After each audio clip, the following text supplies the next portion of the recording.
Make It Right, the manufacturing podcast. Welcome to the Make It Right podcast. I'm Janet Eastman, and this week on the show, I continue my conversation with Sam Yankelevich about the communication challenges facing manufacturing companies as they do business across countries and supply chains, time zones, and cultures. Sam is a veteran of the manufacturing industry. As well, he's a manufacturing coach, an author, and a speaker, and he has valuable insights on how to gain common understanding in your communications. Last week, Sam shared a story about how the simple use of an exclamation point in an email that crossed cultures cost a company hundreds of thousands of dollars. So there's no doubt that miscommunication can be costly. So how do you engage in effective communication? That's where we pick up the conversation.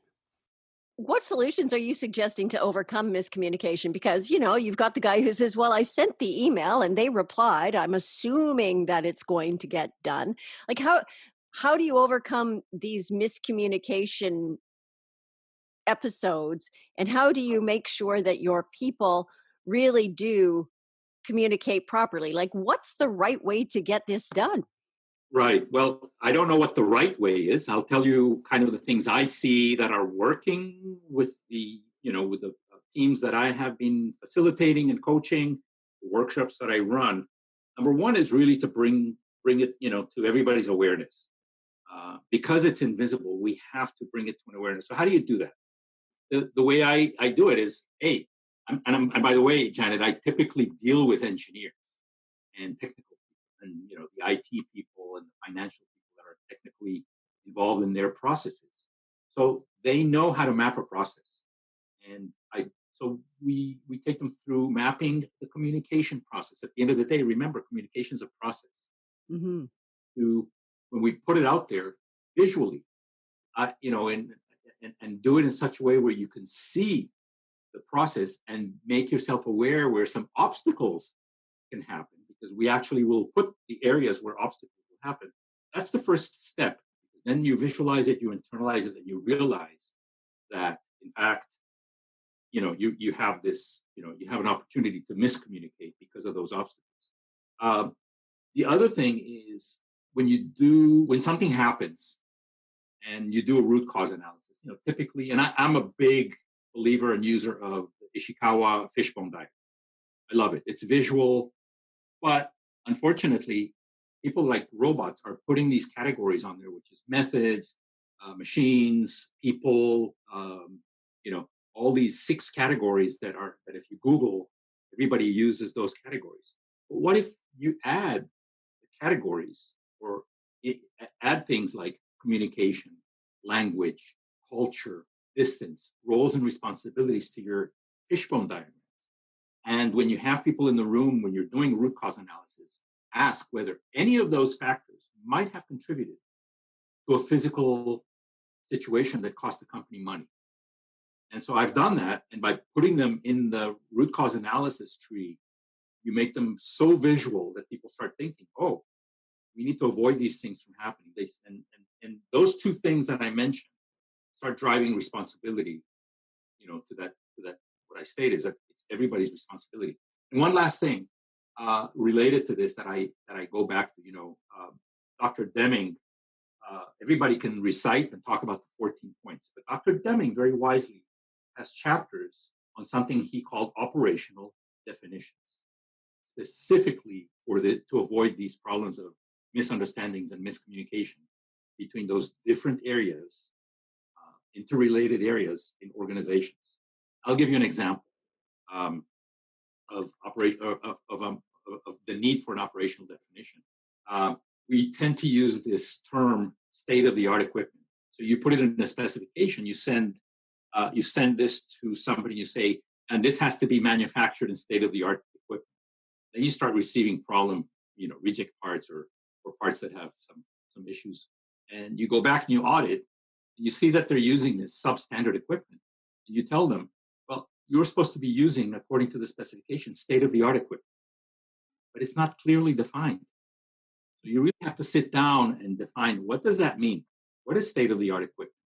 And, and those kinds of phrases and terms and things that we use so loosely thinking that everybody's going to understand. And globally, I can tell you that brings a lot of problems. So it's an opportunity to, so again, map the process, to make it visible, to make the obstacles aware, we have to bring them to the awareness. Use these things in root cause analysis, include language, culture, distance, and communication things in there.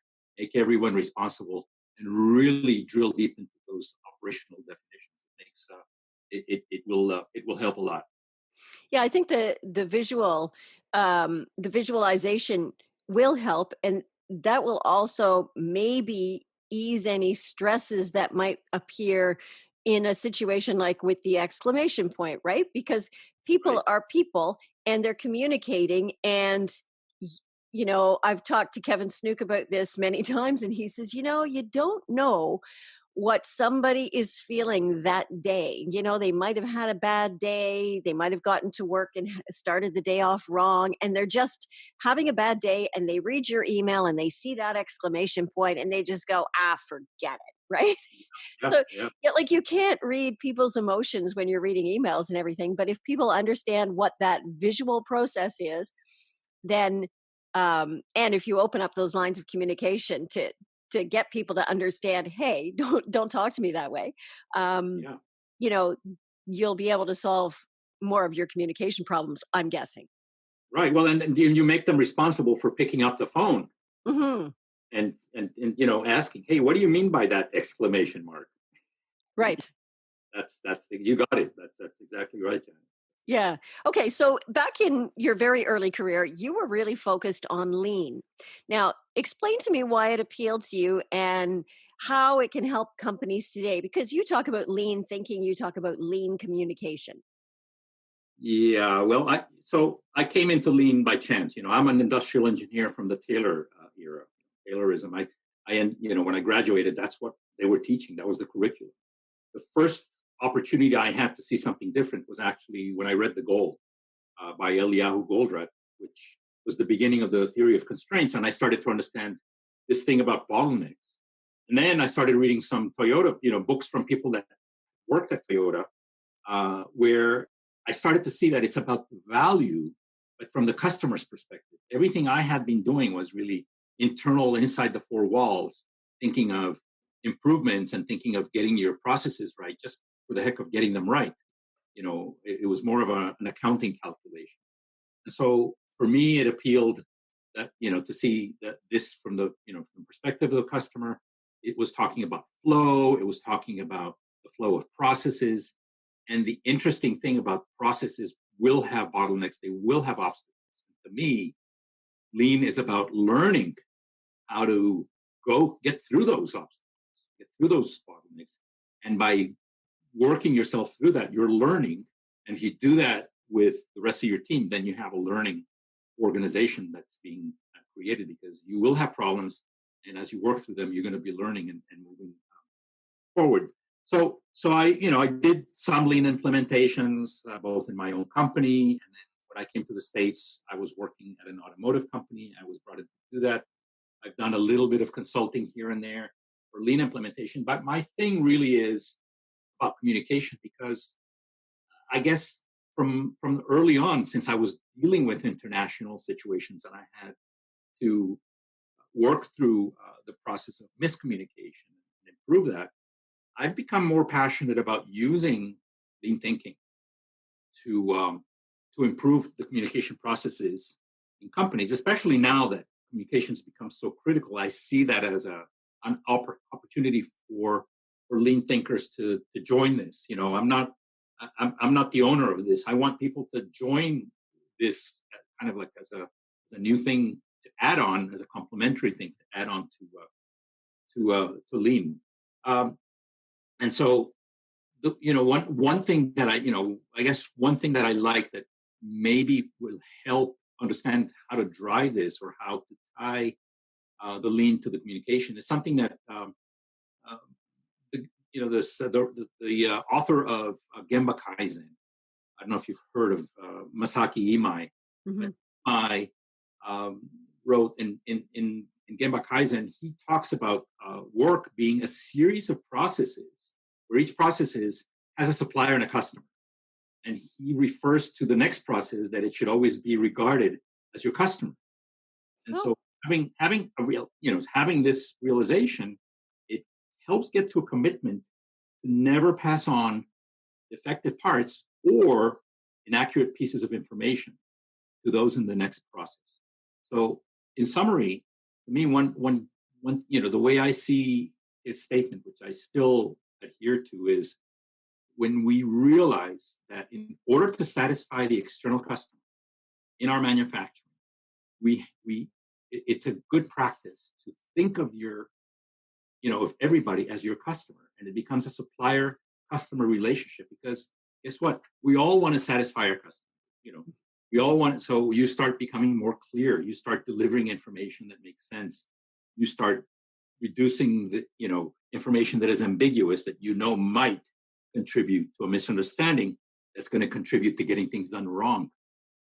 And so I think that the supplier customer relationship is a good way to tie this communication with the benefit that you're bringing, the value that you're bringing to the external customer. So that's kind of the work that, with Lean, and most of my books have been related to that. My first book, by the way, is titled Lean Potion Number 9, Communication Lean From, which is, I can hear you laughing. You're probably from my generation with the song. yeah.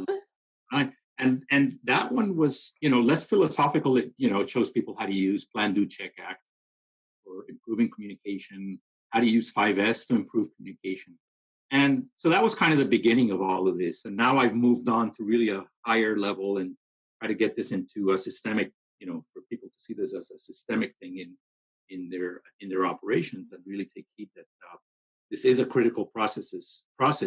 And yes, we can use lean thinking or other process improvement methodologies to improve it, because it's a process, and there are ways to approach it.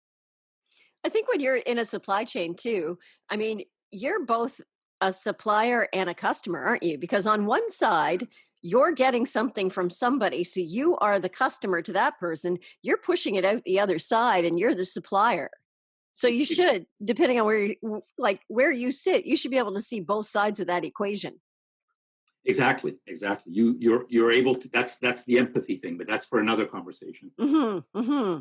Understand the viewpoint of the other. And by the way, every time that you interact, you learn.